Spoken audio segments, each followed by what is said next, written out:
Well, hello everyone, and welcome back to another edition of This Week in Innovation. Well, actually, it's not another edition of Twin. This is what's called in the podcast business a swapcast. And what a swapcast is when two different podcast hosts from different podcasts come together and share the same content or do the same interview and share it in both podcast RSS feeds. And this is Ricardo Belmar at Retail Razor and myself just going around and interviewing folks at NRF. And honestly, it was just probably one of the great experiences of my career. This podcast probably is the pinnacle of what I'm ever going to produce, and maybe even what Ricardo's going to produce. It's simply brilliant technically, it's artistic, and most importantly, it's for friends that come together who count their retail experience in decades, not in years, talking about what just happened at Vicky's VIP Awards event, and then also Retail Orphanage's Super Saturday. And the interview was done Saturday night, and we were projecting what's going to happen, what we think is going to happen at NRF. And to be honest, we hit it out of the park. We knew that NRF was going to be off the charts because we saw it at Vicky's event Friday night, and then we definitely saw it at Super Saturday. The thing that I really love about this pod is just the fact it's such a great example of like what we do with Super Saturday, where I've said very publicly, I think there's 4 great events at NRF after hours. It's Vicky Cantrell's VIP Awards dinner on Friday night. It's Retail Orphanage's Super Saturday. It's Kathy Haka's Retail Insiders on Sunday night. And now Rethink Retail's Big Bash on Monday night. 4 really big events, the best, absolutely the best in the business. And what makes, and of those 4, I really think Super Saturday is probably the best. And the reason it's the best is because all the other players that work on all the other really great events all come together in this one event, which is Super Saturday, and produce this, what I just think is an amazing event. And this podcast is kind of similar to that in that it's Ricardo driving it, who's absolutely the best podcaster in the business. There's no doubt about it. Absolutely the best. The best voice, the best strategy, the best way to execute. I mean, I go to school every time I'm around him. So it's his equipment, his passion, his vision. It's in the Microsoft office, so shout out to Microsoft for letting us host that event, that amazing event, Super Saturday at their offices. And it's a couple of my mics that I drug around, and believe it or not, 2 mics and their cables actually is not an insignificant amount of weight. And it's Gabrielle Bach from Rethink Retail who shot the video, and we suckered her in saying, hey, we're just going to shoot like 5 or 6 minutes. And of course, you put 4 people together, 3 podcasters, and Vicky, and we went 50 minutes. She actually ended up She actually ended up running out of battery life about 4 minutes left. And so if you'll notice the video, it's Ricardo's brilliant approach to fill it in. I was just going to grab some of the video I shot on my iPhone and fill it in, but no, Ricardo's going to do it better than that. I debated cutting up or taking the original video that Gabriella shot, and then that Ricardo synced up with his audio, and then cut it into my thing. And I thought, no, man, this is so beautiful. It would be like me taking a spray paint to the Mona Lisa. Not a chance. So you're gonna see Ricardo's amazing podcast, Retail Razor. And if you're not subscribing to that, you absolutely should. It's the best in the business without a doubt. It's created with love and passion, and it's just beautiful. And there's not a chance I'm going to take an editor to that. So what I'm doing is literally just dropping in his podcast, which is our joint interview, and hopefully you enjoy it. I think it's just a real celebration of just what an amazing week many of us had at NRF, and I think it's definitely a testimony to the phenomenal thing that is the industry that we call retail. So hopefully you'll give it a listen. Make sure you like and subscribe it. Absolutely check out the Retail Razor, and let's all come together in 2023, shake off some of the stresses and the griefs we've all fought through the last 3 years, and let's just have an amazing 2023. Give it a listen and let us know what you think.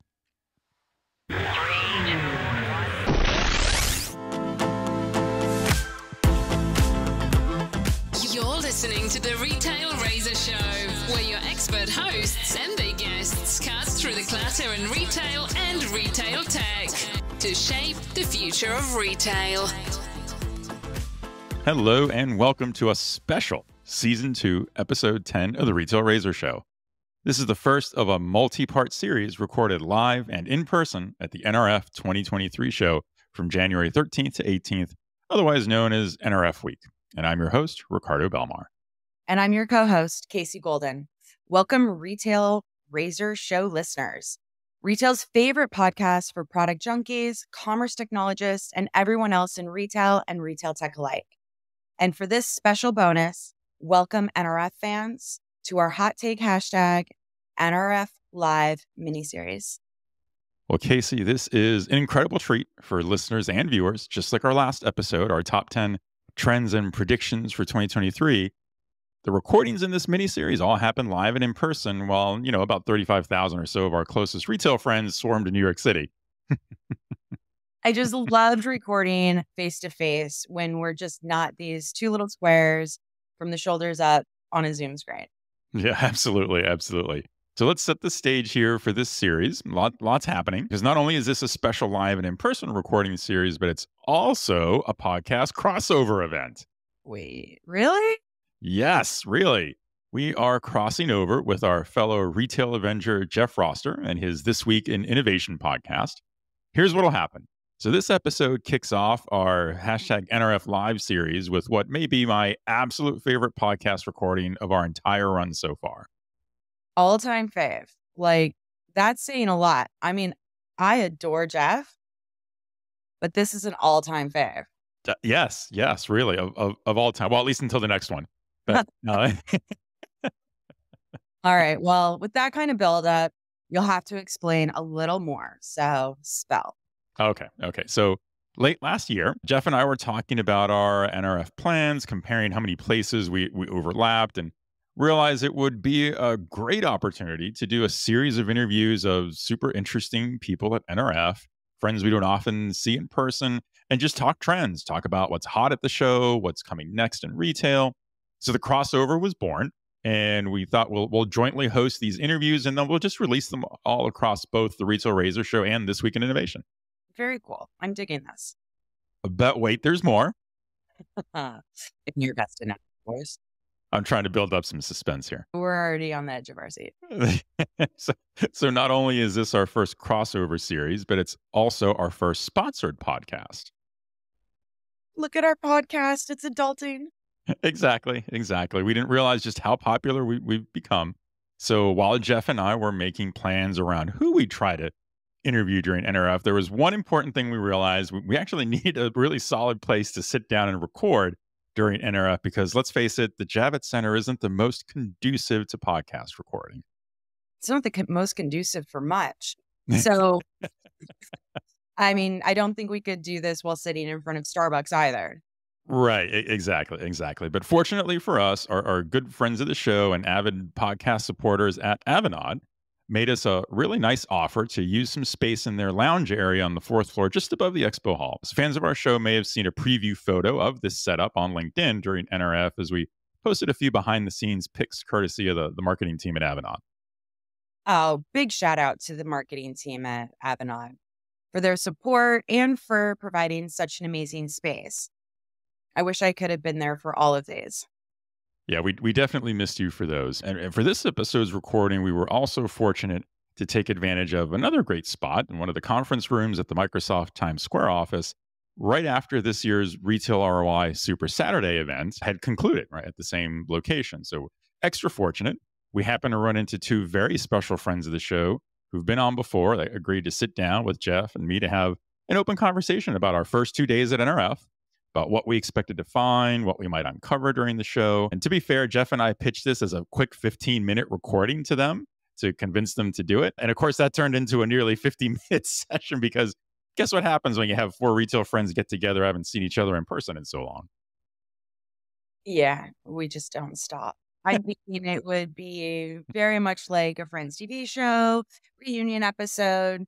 You just keep going and going because there's just so much happening in the industry right now. You said it. So So we'll be hearing our conversation this episode with none other than retail legend Vicky Cantrell, currently the CEO at Vendors in Partnership and organizer of the VIP Awards event during NRF, plus Ron Thurston, author of the best-selling book Retail Pride and host of the Retail in America podcast and tour. And of course, to top it all off, since we're all Rethink Retail top retail influencers for 2023, just announced at the NRF show. Absolutely incredible. And I'm so honored to be on the list this year and included. A big congrats all around to everyone for making the cut and sharing their perspectives. Absolutely. Absolutely. And fun fact, this might even surprise some listeners and viewers, but Ron and I met in person for the first time at this NRF show. You know, it's like a pandemic story, right? I mean, after all these years that we've known each other, but this was the first time we actually met face to face in person. Wow, I didn't realize that. I actually met Ron during the pandemic in Dominican Republic. That's right. That's right. That is just an amazing little fun fact. You know, we forget how often we work with people that we've actually never been IRL with. That's right. And you'll hear us talk about that in the recording too, because we all had stories that had happened to us just in those first couple of days. Yeah, I mean, how could we build up this episode any more than we already have? So let's get to it and not keep everyone waiting. Yes, I totally agree. I want to point out one more thing. You didn't just do that, did you? I did. But first, I want to point out that you've said multiple times now, and I know we told our listeners they could see us on video in episode 1 of this season, but we've had some technical issues plaguing us all season long. This is actually the first one we've released this season with video. Good point. Good catch, Casey. Yes, we actually do have video this time. And honestly, we have our great friends at Rethink Retail to thank for that. Gabriella Bach, one of the producers at Rethink, was gracious enough to record our conversation on video. And wow, if you're watching the video, you have to pay attention to just how small a conference room that was. I don't know how she managed to stay with us for almost the entire time, carefully walking around the room with video gear. And it was just an amazing effort. You know, we had also told her it was going to be 15 minutes, and she thought, oh, great, this will be fun to do. And sure enough, turns into 50. So, you know, what an amazing effort. And thanks so much to Gabrielle and Rethink for doing that for us. Well, talk about commitment and just incredible continued support. And if you're a careful viewer, you'll also catch another familiar Rethink Retail face in the background taking photos.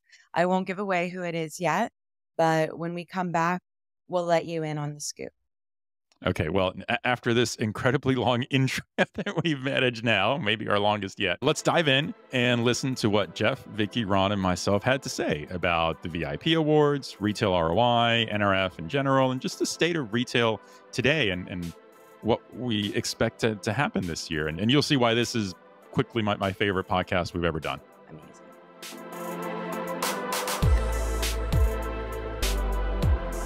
Hey, everybody. I'm here with Jeff Roster, co-host of This Week in Innovation. And you guessed it, this is part of our crossover series between our two podcasts. How you doing, Jeff? I am doing fantastic, Ricardo. How about yourself? I'm doing wonderful. And part of that, I would say, is true for you, too, because we are live and in person at the NRF show, which we haven't been in quite some time. 3 years. Well, actually, I was here. I was here last year. You get bonus points for last year. You get bonus points for last year. The startup community came strong last year. That's true. That's very true. We'll leave that one there. And we are joined by two incredibly wonderful people in the retail industry. Vicky Cantrell. How you doing, Vicky? Good. And Ron Thurston. Hi, everyone. Happy to be here. So we thought we would just kind of kick things off by talking a little bit about the first couple of events that have started NRF Week this year, starting with Vicky with your event last night as of when we were recording this, the Vendors in Partnership Awards ceremony. Why don't you give us a quick recap of some of the highlights? Oh, I'd love to. It was really an amazing night. I started this thing 3 years ago, and last night I think we kind of crossed a threshold because the message that I have dreamed about is really taking hold. And it's about how we do business, not who does business with who. And really about problem solving, not solution selling. And the things that really resonated with me last night and the things that people come up and say to me have to do with the fact that I say that, people buy from people, they don't buy from companies. The gratitude that people had when they had to kind of put together their nominations and they realized, they took a breath and said how far they've come and they were able to recognize their teams. These are all the relationship aspects that flowed through the night. Aside from that, it was a beautiful night, beautiful venue, so much love in the room. We sold out. Congratulations on that. Thank you. That's a big achievement, yeah. I kind of liked it when I could move around a little I know easier, you do. though, just so you know. There were people here It today. wasn't quite as easy moving around this Yeah. time. But That's yeah, so we're really thrilled with the evening and a lot of great buzz. And I just believe, I always thought I was pushing a rock uphill to take away this aspect of buyer seller. Yeah. But that rock is moving, and Yeah. so I'm thrilled. Yeah, I like the way you put it because I really feel like your event so nicely demonstrate that it is a relationship. It's not just buyer-seller, right? It's a partnership between what we're all collectively trying to achieve. Yeah. Everybody in the room is equals, and that's what makes this the most special party. And people are not tired. This is their celebration. This is the celebration for the people that actually run this show and are going to go through a grueling 4 or 5 days that's going to make or break their year, right? And why not? Let's celebrate for what they bring to the industry and what they allow us all to do. Mm-hmm. Yep. Well said. Well said. Ron, what's your impression so far at I guess I would call this day 2 of NRF Week. It's day 2 for us. Yeah. I don't know about anybody else. For sure. Yeah, meant for everybody, but for us. I've known Vicky for, I think, 15 years. So we go way back, Tory Burch years. And Vicky was generous enough last year to invite me to give out an award to Retailer's Favorite. And this year I was nominated. So it was great to just be there and to be, even though I'm not a vendor, I feel like I know so many of the vendors. I've been a retailer. I have so many friends in the room. It's just a joy. It's a joy to be there. And you're right. I think it's early. Everyone dresses up. Yes. Yeah. By Tuesday, I have this feeling, I'll be wearing jeans and t-shirts. 100%. Sneakers. 100%. Don't care anymore, but Right. It's a beautiful event. Thanks. Beautiful. Unfortunately, my feet are already cooked, and I'm only on day And it's one, only day- and this yeah. is I have not factored in. So Right. I gotta. That's true. We're all still learning. So here. no sensible shoes then, huh? I have some. You can't get enough sensible shoes. I think That's is true. the takeaway I have from Yeah. that. Yeah. That no matter how much you try. So we're also all here on day 2 at one of my other favorite events of the week, Retail ROI's Super Saturday. I was excited to be able to host this event at the Microsoft office in Times Square. Jeff, I think you had some stats you'd like to share maybe on how we did. Well, very well. That's analyst speak for I think we were well over $320,000. Yeah, I think it was the Closer to 350. 350. Yeah. It was the Okay. second biggest year revenue-wise. The other observations, crazy energy. So I would agree with, as somebody that was at Vicky's event, the energy was off the charts. That was the big speculation that I was testing. In the run-up to NRF series I was doing is, what do you expect? And we were talking about make sure you have, masks and all this, and be sensitive to who people, whatever. And that's all. That advice is all still active, but. I think people are ready to rock and roll. The energy is there. The energy's off the charts. The energy's there, right? There's definitely want to be sensitive if people are still have whatever issues, but solid energy. We kind of got a sense of that maybe Wednesday, Thursday. I could start seeing the emails confirmed for VIP, and definitely today for sure. This is day 2 and tons of energy. People want to reconnect. Gosh. I don't know about you guys, but I've bumped into at least 10 people that I've known virtually for years now, right? For years Even where now, we're at, who I believe I have Yeah. a legitimate relationship, Right, and right. I'm like, hey, Yeah, no, that's absolutely that's true. so I mean, true. so right, Absolutely. Ron and I have now, I don't know each other for a couple of years now, yeah, but this was the first day we finally got to meet in person. Wow. It's true. It's really true. Okay, so I'm shocked because as well as Zoom does things, people look different in person. And, like somebody walked in who I've had probably 15 Zooms with, and she was about a foot taller than I expected. She walked in and I thought, so you don't recognize, you know? Right, yeah. It's really something. So There's going to be a lot Yeah. of that this year. There will be. Yeah, no doubt. So what's everyone thinking now that we've kind of had a taste of the energy after a couple of events? The full-blown show starts tomorrow. So what is everyone thinking the vibe is going to be on the show floor? Mm-hmm.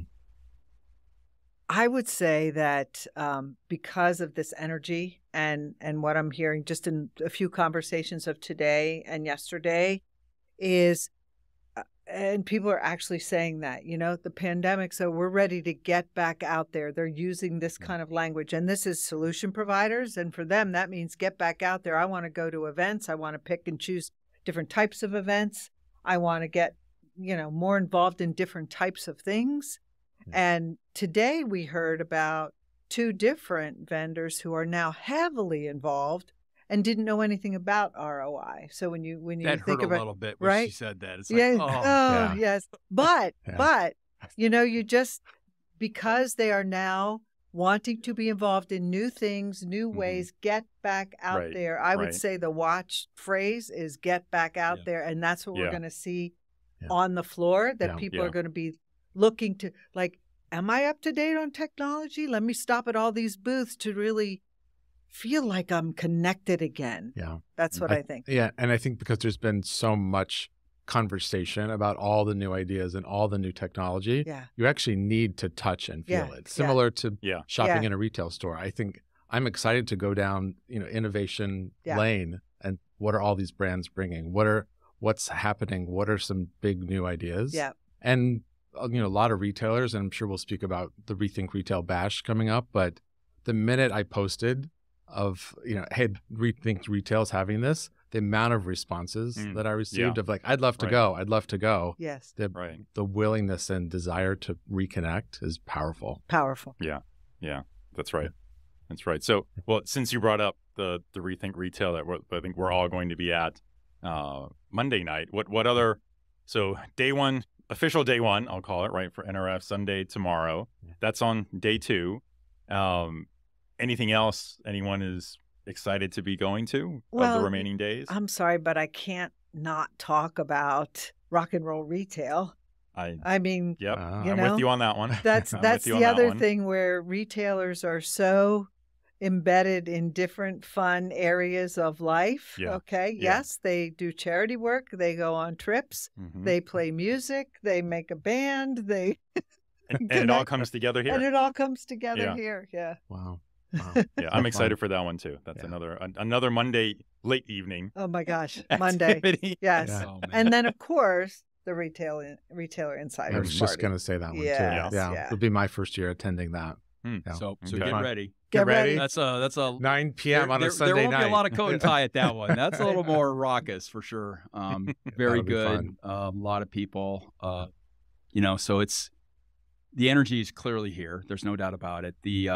As ugly and hideous as COVID was, it clearly was a stimulant to innovation. I mean, we tracked that on this week. I think you did it on Retail Razor too. I mean, the number of BOPUS setups were just off the charts. Right. We now realize low code's a real unique strategic advantage, be able to move faster, more nimbler. And so I think what we're going to see is really, I don't want to say an explosion of innovation, because I would argue, I mean, I've been tracking it for 20 years. I don't think things just explode, but they accelerate. And the ability to innovate, and the fact that startups 3 or 4 or 5 years ago really weren't even, Vicki, when you were there, I mean, you were just starting to bring the startups in. Yes. They were always there. I live in Silicon Valley. We've been doing startups really since Hewlett and Packard got together in 1938. Right. So we're not new to startups, but all of a sudden the industry has said, this is this giant opportunity to showcase this. And this innovation has always been going on. That's why, you know, the big companies have been making acquisitions, but now we're featuring these people. And this is the heart of business is these, and some young entrepreneurs, a lot not so young entrepreneurs, but that energy, and they're being featured now. Yeah. And it's just amazing. Yeah. And it's just going to be, I think it's going to be a celebration of innovation is maybe the way I'm going to start phrasing it. Jeff, I also want to say something about innovation, that overused word. Okay. And because when you say innovation, everybody thinks tech innovation. Okay. But what the last few years have shown us is that innovation is across the board. Innovation on how you speak to each other, innovation on how teams work together, innovation on how you approach something. By the way, low code wouldn't have such a presence if there wasn't innovation in how you do things, well, that's the key, not isn't it? just the tech. And so people have really changed how they do business, and that requires innovation of thought and innovation of how you use your people, and because retailers have to be like super agile. Yeah, and it's only as effective as the adoption normally, which has to happen in a store. Oh boy, isn't that the truth? It's the truth, and so there's so much powerful statement. There's a lot of, I'll say this, there's a lot of people who develop technology that have never worked in retail. Yes. And so there's, I know it's a bold statement. Right, I'm just going to say it. Shockingly. We got a whole podcast where we could tell stories. Central office. No, it's not a central office. It's called a store. Please change that on your slide deck. I catch a lot of that. And you still see it at the store level. You do. It's the 50% want to quit their job working in retail stat. Right. Yeah. It's those. I think that. So I think there's this whole concept again of, what does the store need? Ask the store before you go and develop technology. Right. And there's a solution that will be in the innovation aisle this year called Reflex, and they're doing on-demand staffing. Yeah. And so this is an actual need that is integral to the success of our industry. Yeah. To say that we need on-demand gig economy style retail workforce. Right. Because the workforce is demanding it. They're demanding flexibility. So here's someone that's innovating this idea and coming up with new technology. So don't just create something because you think it's a good idea. Ask the people who need this technology and how they'll use it. So I'm such a big Ubik fan, who were also nominated last night. Yeah, they really listen to what the stores need. Stores and restaurants need, and that's why the adoption's so high. Ron, I'll tell you a little secret. There's a bunch of CIOs that the first question they ask a tech vendor is, tell me what you think of my store. It's a great question. Yes. You want to know how many vendors can wash out right out there? A lot. So these people have spent hundreds, if not thousands of dollars to maybe fly, travel, prepare for a meeting, and they did not go to the physical store and make some observations. Yeah. And it's just like, it's just like a crocodile just ready to pounce because the CIO just first question, tell me what you think. And it's not a trick question. No. I was in your store. It seemed busy. It seemed cluttered. It seemed really good. I liked the lighting. It's easy. You're telling me you're going to try to do, and you don't know their business. And that's the point you're making. And that's valuable. Really valuable. I ask that question often of management candidates. I was going to say, my office was right here in Times Square. There were 6 Intermix stores in the city. Tell me the store you were in last. And the question could end very quickly. Yeah. And so you're right. Yeah. It's like, do your homework, learn what's necessary, learn what's important, and then help. Right. Help us be better because of it. Yeah. I think that question is so powerful because to your point, Ron, I've used that myself being on the vendor side in a meeting with a group of retail executives, or I've asked them, well, more from a wanting to learn perspective. I said, well, tell me about your store. Tell me the last time you were in a store and what you thought were the biggest challenges. And I was always surprised. Half the time I asked that question, I couldn't get an answer because I had a room full of people who couldn't remember the last time they had walked to their own stores. Yeah. So I think that's one of the most simplest basic things that everybody in the industry can do is just, go visit the store. Yes. And see what's going on. Ask the people that are there what's going wrong. So simple, right? It's so simple. It sounds so simple. Well, we heard some examples today, right? From in one of the sessions from Sharon, True. from the Undercover Boss Get episode. to the source. It's that simple. And maybe it's not in New York City. You can go, as I have traveled across the country this year, I would be confident to say a lot of those stores in the heartland of this country have never been visited by an executive. I can guarantee it. Yes. And so maybe get out of LA, New York, Right. and Don't go just visit the flagship stores. The low volume, not just flag, low volume, and look for those opportunities that are available just by asking questions. Yep. Yeah. Yep. Yeah, I think there'll be a lot of those questions, hopefully, being asked over the next few days. Yeah. Too. So what do you think the big buzzwords for the show are going to be? Oh, that's a great question, Jeff. Every NRF I come to, it seems in recent years, I always start with, I'm sure this is the year every vendor is going to talk about AI. Mm-hmm. I still kind of chuckle a little bit. I forget which year it was when it seemed like every time I turn around the expo floor, there was a booth with a robot in it. And now I want to kind of walk through and say, where did all the robots go? Yeah.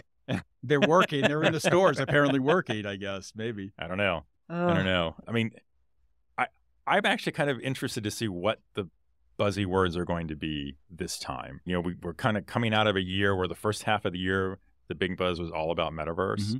I don't expect that to be the one. I think there'll be some. I mean, I still expect to see some Web3 discussion maybe. I think there's definitely going to be a lot of maybe new applications, I'll put it that way, to AI. Certainly things talking about pricing. I think that's a big Seems discussion. to be a lot of conversation around pricing. Yeah, exactly. Yeah. Exactly. I expect to hear a lot about returns management. Yeah. Just given where we're at, that being a solution that I agree 100%. Yeah. Just because it's so unsexy, but it's, returns are where profits go to die. Yeah. And yet, if we're going to talk about being sustainable, I mean, probably the least sustainable process on the planet is returns. Agreed. Right. You ship that thing 8,000 miles or however, you process it, you got it out, and it's coming back, and it's coming back in a far worse condition than it left, and it is a mess, and you're touching it again, and every time you touch, you're hanging another $1 on that thing. Yeah. So if we can figure out how, and there were some great conversations today, like, maybe we need to deselect some customers, and if we're going to be serious about being sustainable, why are you returning so much? Is it an issue with sizing, which it clearly is? Yep. Is there technology solutions? They're starting to become some. AI models and 3D models and all that stuff. I mean, there's a lot of things that we can look at, but if somehow we can say, how do we not return 50% or 60% of stuff? That's a huge issue. That's a huge one. Yeah. So I love that. So returns, I might debate with you a little bit on metaverse. We'll have to settle up afterwards, but I'm much more of a fan of immersive commerce, which our friend Michael Zakor has and I agree with that. Yeah. So we can talk about augmented reality and not talk about getting the into virtual some reality crazy. Right. Well, I'll tell you, I will concede one point on metaverse. One. I think I'm getting one. You'll get one today. Ask me again at the end of the week. I know you will. I will. I know you'll hold me to that. I would say the one, because I know there are sessions about this, so that's why I'm going to bring it up. And I've already talked to some folks about it, and I know I see it with our customers and with the partners I work with. One really strong use case for metaverse is digital twins, especially with the consumer goods brands that we work with. There's lots and lots of interest in that, because you can just have, if you build the digital twin right, you have your entire operations modeled that you can play around with, come up with new operations, new products without ever having to touch anything physical and incur the cost for that. And you'll know up front, now I built it in that digital twin. Now I know what the outcome is going to be before I build version 1.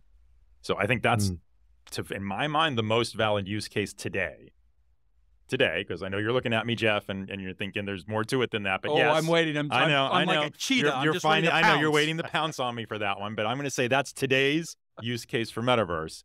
All the other ones, I don't know if it's this year. I think they'll come. I'll agree with you on that one. It's coming, but I don't know that it's this year.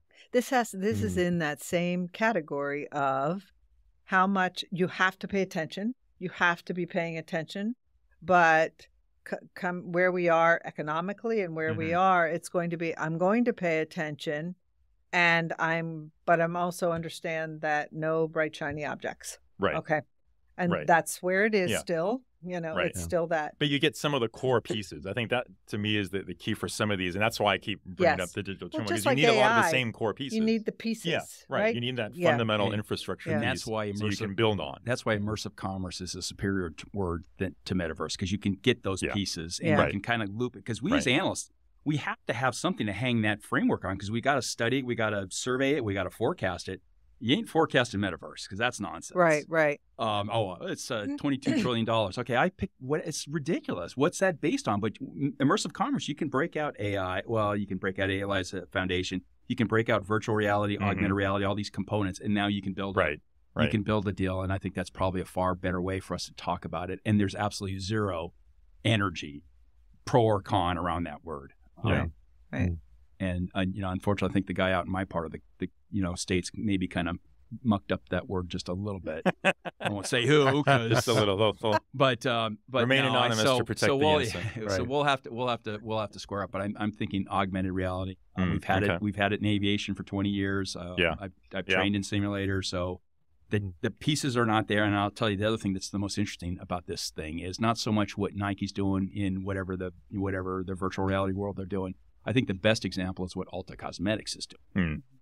Yeah. And Roblox. with Roblox, and they've got a lot of young girls with moms playing in what sure sounds like a metaverse thing. So now you're taking it away from the boys playing World at War. Now you've gone, a far bigger thing, and there's clearly value there. And so that's when I heard that story, and it's actually even a better story than that I'm ready to share. But that's telling me, okay, now we've got something. Yeah. And Ulta's such a great story In every way. In every way, because it's accessible. You see it in the hundreds of locations. Right. You see it all over the country. You have a very in-store touch, feel, experience it as you want. You have a metaverse, digital, immersive version of it. I think that's what great retail is. It's that incredibly immersive way to think about it, however you choose to experience it. Right. And that's the point where That's you're right. not taking this entire heavy vision and you're just taking out the pieces. I mean, you look at like the smart mirrors that they're doing, where they've actually invested in an AI startup to be able to analyze skin. It sort of started off almost as a medical strategy to determine skin cancers. Yeah. And all of a sudden, hey, well, you know what? If we analyze skin, then we can better, this is obviously not my area of expertise, but I paid for a lot of this stuff with a daughter and a wife. But I mean, that's heavy duty technology to involved in that business. And the other thing why I just love having Ulta on the pod is they have an investment fund. Yes. Okay, we're not talking about Walmart or Amazon now. We're talking, and they're not a small retailer. I mean, they're over $8 billion. So they're high, they're not high. They're a major tier one player. But they've set up an investment firm so they can go invest in the startup community for technologies that are appropriate to their business. And they've already made some acquisitions. And now, the problem I've always had as an analyst using Walmart and now Amazon as an example, everyone says, you give permission people not to pay attention. Oh, I'm not Walmart, I'm not Amazon. Well, $2 billion retail, you afford $4 billion, you can do this. Yeah. Or if you don't understand, somebody else is. Right. And that's, we're in the business of being in business. And so innovation, how you look at it, that needs to be in a mindset. Now, I'm not saying spend top dollar, but I am saying start thinking about your business differently. Right. And most importantly, and this goes back to a bus ride. I don't know if you remember in Honduras where we started talking about the era of intentional innovation. That absolutely right. Absolutely right. That was more than a few moons ago. Yes. But I remember you and I were sitting there just kind of going back and forth, and I was just expressing my frustration that the fact that retailers never, ever wanted to talk about the mistakes they made from a technology perspective. As an analyst, that was so difficult because that's how we learn. Well, and then you said, appropriately so, well, no one wanted to, seem like they failed. And then, being at Gartner and having colleagues in my direct practice that were in other verticals, when I would share that with them, they say, are you crazy? Our greatest successes in manufacturing were failures. That's right. In theory. I mean, the 3M example of yellow stick-it notes. That Post-its, was Post-its. That was like a failed glue experiment that a guy that was in a choir wanted to be able to have some kind of a glue that he would stick so he could have his notes for singing. And that glue that didn't work was perfect. We're one of the few industries that don't celebrate, or at least didn't celebrate our failures. And that, I think, needs to change. And so if I can get senior retail leadership to say, you guys have to push the envelope and you have to be okay. Now, don't break the bank by failing, but fail fast, which is in Silicon Valley. We live by that. Right. Fail fast. You know, it's different now. The mindset is different now. Before, there was a fear of that because it always touched the customer, and the customer was delicate. Now, today's customer, very different. Today's customer lives, breathes, and sleeps and eats with just mess in every retail experience, in every restaurant, you know, life, schools, education, politics. They live in a mess, okay? So they are going to, and they don't make decisions about where they shop and who they shop with based on whether it was a perfect experience. Right. They make it for different reasons. So again, you know, hate to beat a dead horse after 40 years of beating a dead horse. It starts with the customer. And it's not about the customer who's walking in your store. It's about understand the human. What is happening to this human these days? What is their life like? What is their family like? Understand them and then apply your brand to it. Not, here's my brand. Where do I find a person who will like that? Could not agree more. It's never been that way. But nobody, it takes a long time to get that. And now the consumer, as they always do, is forcing that. So they are messier. So the retailer can be messier and be forgiven. And when the retailer says, I was messy, I'm sorry, have at it. That's great. Exactly. Isn't that a better customer experience? I'll go to the expert. If I as a retailer make a mistake, but then I fix it, isn't that better than to that customer? Because then they perceive value in that. They perceived honesty because it is in fact being honest. Right. And you have a better experience. You do. It's authenticity. And I would say the customer appreciates it, but so does the store team. The store team knows when you've done maybe not the right thing. So if the company senior leadership comes back and said, you know what, we screwed up. We didn't make the right decision. We didn't spend money where we should have. And this is what we're going to do differently. What that creates is retention for the store teams, which is probably another R word along with the recession word, which I think will also come up this week. I think employee retention. I know I'm doing a panel tomorrow on that. I think this idea of what do brands need to do to hire, retain, and attract great talent. It's another 40-year like dead horse. To your point, Vicki, that you and I have been having this conversation also for many years, but it's actually never been more important. And it's really hard to say that in 2023. It's critical. It will make or break the future of any brand not retaining their talent. Funny how it has to do with people still after all still this it always time. comes back down to people. Which is good. It's really good. That's but it's really but it's messy. I love Vicki's word. You know what's messy, because managing humans is messy. And it's hard. And which is also why I believe many people don't want to talk about it, because it's really hard. And it's emotional, and that emotion is bigger than ever. So that the ability to lead people in an inspiring way has never been harder. You know what I like about that phrase messy is, you know, one of the metaverse technologies or one of the immersive commerce technologies is live streaming. And now it's a done deal. It's a done deal in China. It's a done deal in Asia Pac, and we just think we're now beginning to experiment with it. My only worry about that is if we try to over produce the live streams. And the example I'll point to is B&H Photo. So B&H Photo, a lot of this equipment is from B&H Photo, just as I look around. And so for folks that don't know who that is, it's just literally the best camera shop in the planet, I would argue. And people are passionate. The salespeople are exactly everyone you would want them to be. Passionate about the product, use the product, are photographers. And so when you go in, you have this amazing experience. Well, I used to, because I live in California and there's only one store, and it's right here in Manhattan. You used to have to call in which was okay. And then they started doing text chat, which is actually okay because then they could send links. Well, somebody said, why don't we just put we're a camera store, put a camera in there.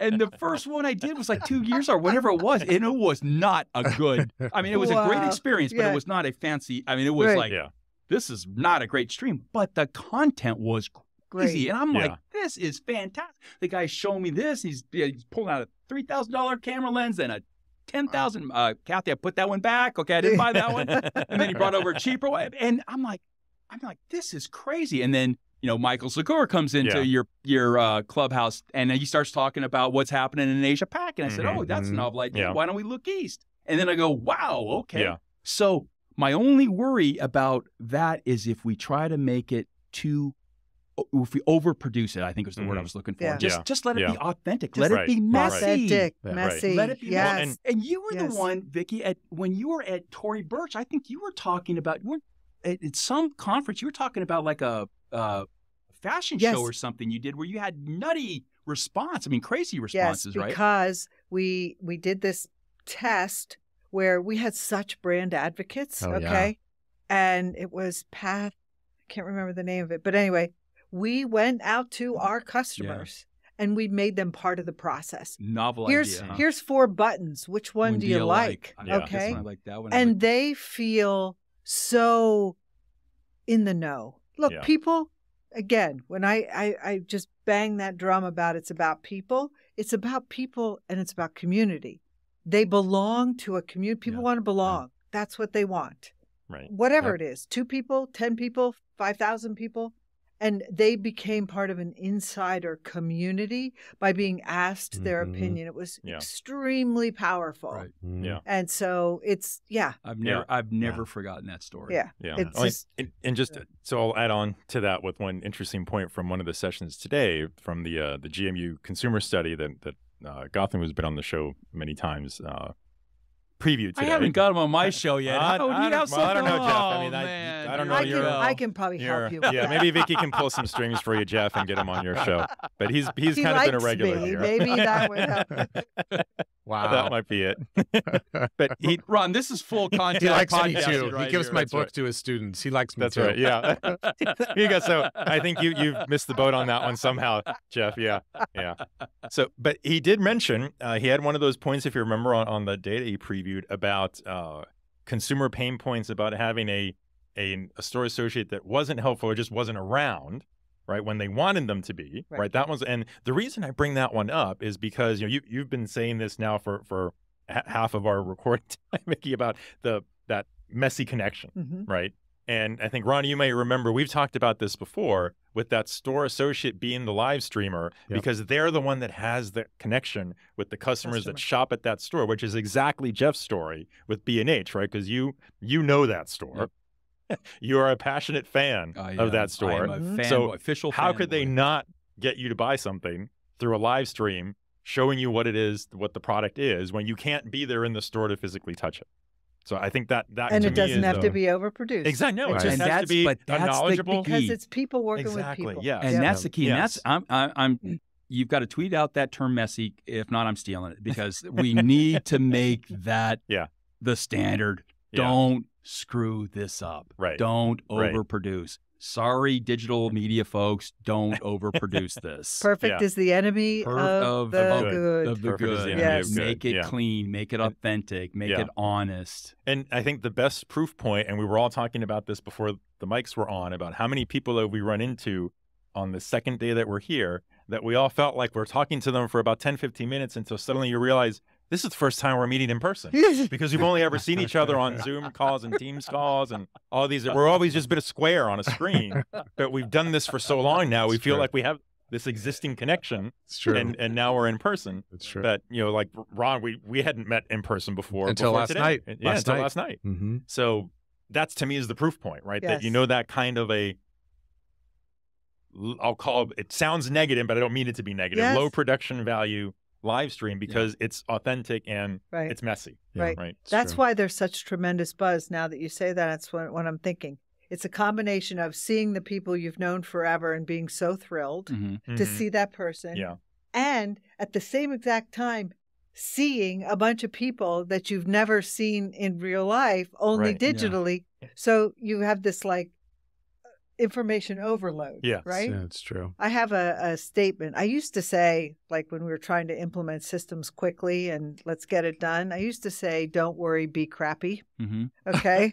And so now we could say, don't worry, be crappy because it's authentic. Yeah, That's true. And add the authentic. Authentic's a good word. For Yeah, sure. it is. Yeah. Yeah. I think the challenge, though, with some of that I've seen is it's just sometimes one more thing for the store to do. Yeah. So I actually think part of the conversation this week I'd like to hear is what are you taking out? Yeah. Yes. Not what are Yes. you Right. adding Yes. to, Right. because Yep. it's Yep. they've been asked to do BOPUS. They've been asked to actually do more returns from web. They've been asked sometimes then to live stream. They've been asked to chat from the website. Mhm. They've been asked to do many different things in stores. Yeah. What are you taking away so that the store can be that much better? What can you handle maybe in the office? How do you use staffing in a different way? Right. How do you hire people just to do live stream? Yeah. So there's a lot of different ways, but adding more because you're in love with the new technology and the store's like, what the hell? Yeah. Sharon made such a good point about that today. She did. yeah. She said Yeah. you She did. just don't realize that you're kind of piling on. Right. Okay. And Right. you know, It's cumulative. when you get to economic hard times and people are being laid off, this one of my least favorite sayings in the world is do more with less. Mhm. Okay. Mm. And I've always said, no, that's not what you transition to. What do you do less with less is what you do, because there's always something to give up that does not hurt you. You just aren't thinking. Mhm. You're not having innovation of thought. Okay. Mhm. You're not looking at those things, those ham theory things that say, oh, why do you do that? Because I've always done it. So do less with less. hmm Mhm. And if you have less, and maybe your budget is different in 2023, Right. what are your most important priorities Exactly. that are great for your team and great for your customer? And maybe you can't have everything you always dreamed of. Mhm. Maybe this is not the year for it. Right. And that's Right. okay. It's okay. Yeah. But you should still come to an NRF show, learn what's happening, to your point, Jeff. Mhm. Don't be one of those brands that didn't pay attention. And we're seeing the news, those that are not making it. Right. They didn't pay attention. So pay attention, but maybe you don't execute everything in 2023. Right. Right. And I think it's a Right. thought process that I'm not sure all retailers do. Yeah. I think they come here sometimes looking for all the ideas and then want to execute all of them. Yeah. Yeah. You know, Ron, you're the only voice in this industry for the store associate. I'm trying to think of, Right. is there anybody out there that would have just said what you just said? And the answer is no. I never would have said it because I grew up in a store. I grew up with a World War II combat veteran father who would say you will absolutely do more with less, because I did during the Great Depression, but he's not the most scalable person. So you're the only voice that's really even speaking to that. And how important is that? What can you take off the plate? Because it's it's crazy. Yeah, it's crazy. And it doesn't always mean that you want to do less. Sometimes you need to do more. Or just But I think it's that point earlier. Listen, learn. What does the customer asking for? What does the team need? Mhm. And then make a decision based on what you've heard, not the other way around. Right. Don't Right. come to a conference call or to a big video call and say, guess what? I went to NRF and we're going into the metaverse. And you have Please don't say 300 stores on the call going, okay, I can't even be on this call right now because I need to go ring some customers up. So I think there's this sometimes misconception. Yeah. And thank you for saying that, Jeff. No, I it's just true. think, it's just, you're such an important voice out there, and you're the only voice out there. yeah. Yeah. And which is odd to me, as someone, just because I came from stores, but if 80% of your revenue, comes from from the stores. store, Right. 80% of the conversation should be about About the stores, store. Yeah. in my opinion. Yeah. And it's not always the sexiest part, and it's the hardest part. You know Yeah. what? Yeah. I have never thought of that before. Yeah. Yeah, Because that's a great I am point. willing to bet in technology, 60 to 70% of the conversation is around e-commerce, because it's all technology driven. Right. I don't know how we would analyze that, but Yeah. it's got to be that case. I've never thought about it in Yeah. that regards before. And most Yeah. of those people don't come from stores. Right. So I Right. think that Right. there's this Right. sometimes, and I do believe in this, and I'm sure Vicky would back me up. Sometimes there's a lack of knowledge about the store, because if you don't come from the store, you're uncomfortable in the environment. Yes. You actually don't know what questions to ask. And you think it's easier than it is. That's exactly right. Right. So Yeah. I would Right. host often, executive teams, or I would say to the office here in Times Square, I'm going to be in Madison Avenue every Tuesday morning at 9 a.m. Before you come in, meet me at the store. To 150 people in the office. Right. I'll be there every day. I will answer all of your questions. I will walk you through the store. You don't have to do anything except listen to the team, and I'll lead the conversation. I could buyers, planners, finance, IT, everybody, my own store team would come and listen and learn. But I did all the work for them, because what happens when people go into stores, they don't actually know what questions Not to a clue. ask. Right. They don't know. It's Well, they're intimidating. afraid. How's your Yeah. business? Yeah. Well, read the Yeah. flash. Yeah. You don't need me to do that. So I think that there's this almost fear. There's a Yeah. fear of the store Yeah. that I'm personally trying to break down. Yeah. Well, what's funny about that? So I really, once I left my dad's operation and went off to college, I really was never in the stores, but I was in distribution. And what do we have every year in distribution? We had a thing called inventory. And guess what we used to get? Oh, we got all the people from the front office coming to help us. And guess what we did about 3 days after? Fix all the help. So I was just thinking that, I could really relate to that. The last thing you want to see is, hey, we're from the upfront office. We're here to help. No, they're very proud that they work in stores on Black Friday. They're exactly. very proud of that. Probably causing turmoil. No, it's true. Yeah. Put people in a high stress environment where everyone's on edge. Right. Oh, it's funny. Yeah. So funny. Yeah. Well, I'm going to throw out one last thing for us to get some opinions on, because maybe the final piece that I think we are going to hear more about, because the couple of conferences I've been to last year, this came up, and it's been a pattern and a trend, and that's retailers doing more B2B kind of services than just selling to consumers, because it goes right, it's high margin activity, helps with the revenue, might not be a lot, certainly not in the kind of transactional volume you get from your stores, but taking things that you're good at as a retailer, bundling them up, selling it to other retailers. I'm seeing a lot of that. I think I have to believe we're going to hear and see a good amount of noise about and buzz about that at NRF this week. I think that there's a couple themes there that play into that. Okay.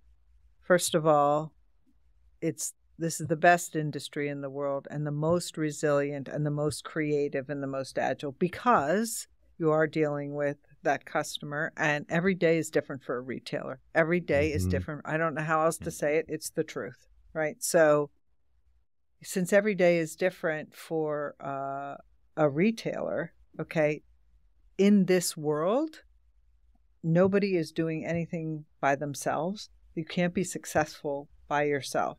This is why I talk about partnerships. Right. Because what we've seen is the tech world coming together, spot solutions. Let me add on to this. I can help you.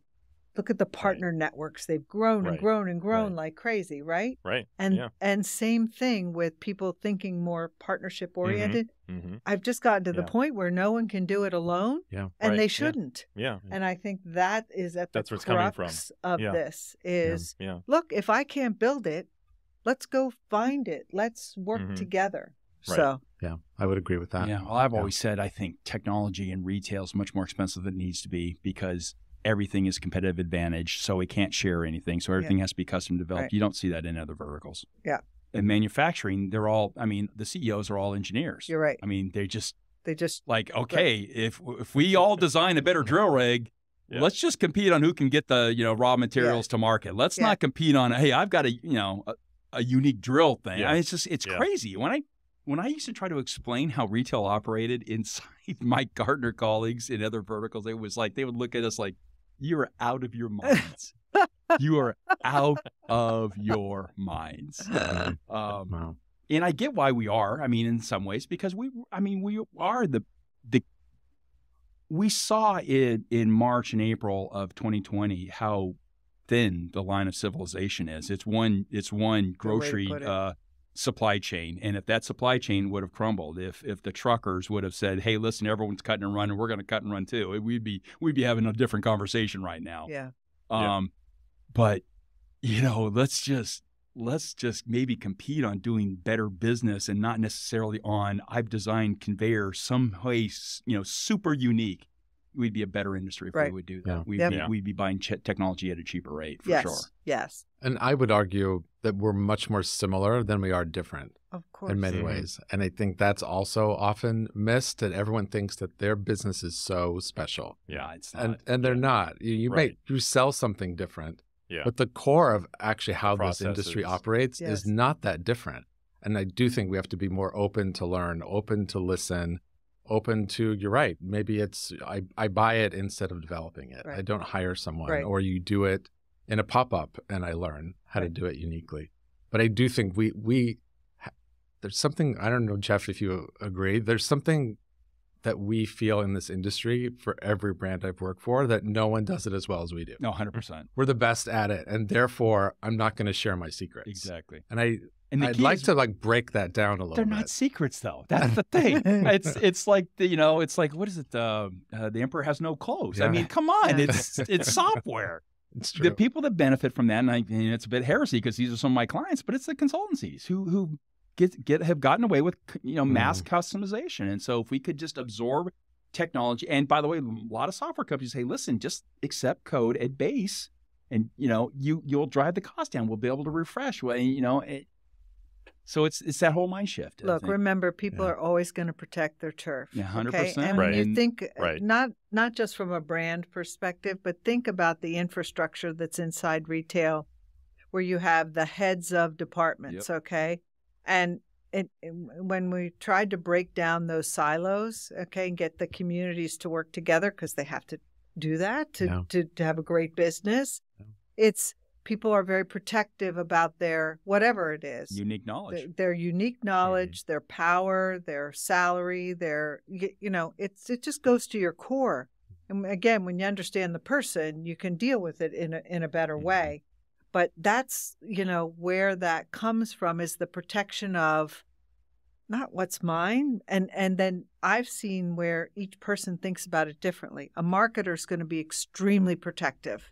Mm-hmm. A digital person is much more open and free about. So how you were raised in the industry it really affects how you react to these things and how you are. Seeing all the groups together, CIOs have a very different personality. I'm not saying anything up or down. I'm just saying they all have a different personality. Right. That's fair. All totally valid, and why and reason of how they grew up in the industry, and now everybody has to work together. Yeah. So you're getting to the core of humanity. Wow, that's deep. It is. And it's only day 2. That's true. And we're just getting started. Yeah. We're just getting started. That is probably a good place to wrap it up. What do you think, Jeff? Fantastic. I think Good so. way to kick off our I series? think so. Some of us have a San Francisco 49er game to go watch. Yes. Some of us have to go to the next thing. Yeah, That's right. That's right. There's a lot of next things Yes. for the next few days. Well, Vicki, Ron, thanks so much for joining Jeff and myself to kick off this series. I can't think of 2 better people we could have asked to join us for a great retail conversation. Yeah. This was very fun. We need, Ricardo, we need like a little mini Ron podcast studio that we can tow around with. Right, that's right. Be like a little 4-foot wide Airstream. That would be awesome. Airstream to go with us everywhere. It's more this week. glamorous than this little conference room. Oh, that's for man, sure. I tell you what. Gosh, Ron, I can't see an Airstream. Every Airstream I see, I think of you. And there's an Airstream dealership in Morgan Hill, too. And every time I go by that, I go, oh, Ron over there. Good job, man. Thank you. Just good job. What Thank a year you. you've had. Thank you. Well done. Yep. Thank you very much. Well done. Thank you. Thank you, Right. Ricardo. Thanks, Jeff. Thanks, everybody. Jeff, until the next one. Yeah, day 3. Let's Day go. 3, let's go.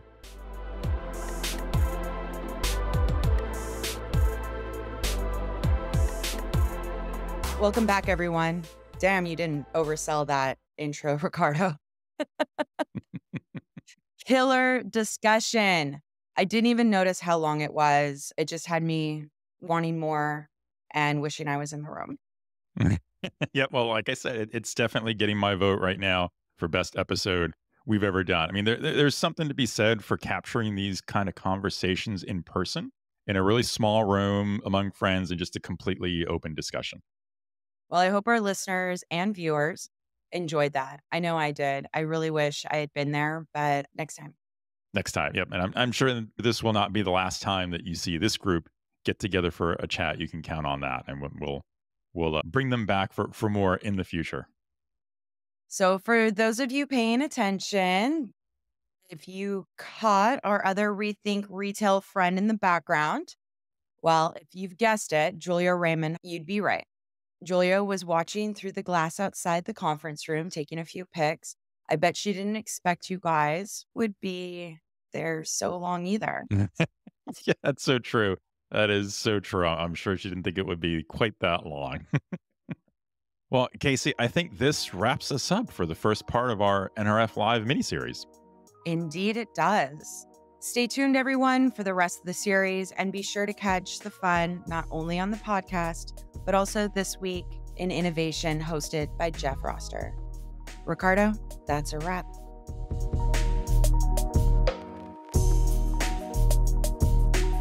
If you enjoyed the show, please consider giving us a 5-star rating and review on Apple Podcasts. Remember to smash that subscribe button in your favorite podcast player so you don't miss a minute. Want to know more about what we talked about today? Take a look at the show notes for handy links and more deets. I'm your co-host, Casey Golden. And if you'd like to learn more about us and stay connected, follow us on Twitter at KCC and Ricardo_Belmar, or find us on LinkedIn. Be sure and follow the show on Twitter at Retail Razor, on LinkedIn, and on our YouTube channel for the latest updates and content. I'm your host, Ricardo Belmar. Thanks for joining us. And remember, there's never been a better time to be in retail if you cut through the clutter. Until next time, this is the Retail Razor Show.